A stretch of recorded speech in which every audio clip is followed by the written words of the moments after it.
Hey, it's Scott Brown with a Redline detection troubleshooting tech tip utilizing the PowerSmoke unit for diagnosing a DTC P0101.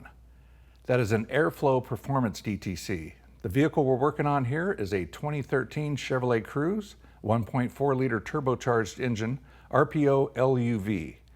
We'll be demonstrating how to use the Redline detection PowerSmoke unit to quickly identify any leaks that may exist that may be contributing to this DTC.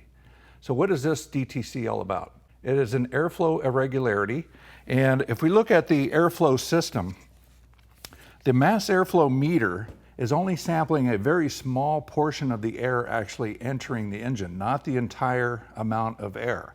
So it's inferencing that data based off of a calibrated transfer function. If you look inside the ECM, you will be able to see a transfer function that takes the frequency output of the sensor and correlates it to a grams per second. So anything that has disrupted airflow, whether somebody's put an aftermarket air intake system on the vehicle, or there may be debris or missing components inside of the air box, then all bets are off. You'll need to put that system back to stock and then continue on with your analysis, because that may be actually causing the P0101. Now, a couple of other things to check. Once you've recorded your freeze frame data, you need to make a note of when that fault actually took place. This is a type B DTC, so it takes 2 trips to actually flag a fault.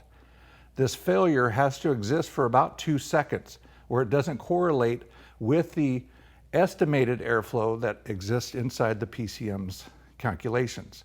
They use a number of sensors to calculate how much air is actually entering the cylinder, and then they cross-check that with the mass air meter to make sure it falls within that window.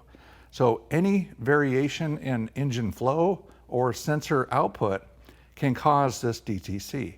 So the first step, after you've collected your diagnostic data, is to just simply disconnect the hose at the mass air meter and insert the power adapter and air it up.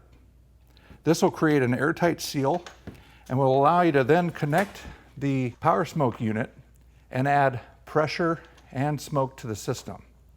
I recommend starting off at about 5 psi and then monitor for leaks. If you have any leaks, fix them, clear the codes, and then go back and retest. Again, remember, it may take 2 trips for this fault to flag. You'll want to check for pending DTCs in the OBD section of your scan tool. Now, with the system pressurized at 5 psi, pull the engine oil dipstick out. If you have any pressure coming out of the PCV system, then you likely have a leak in the non-return valve system.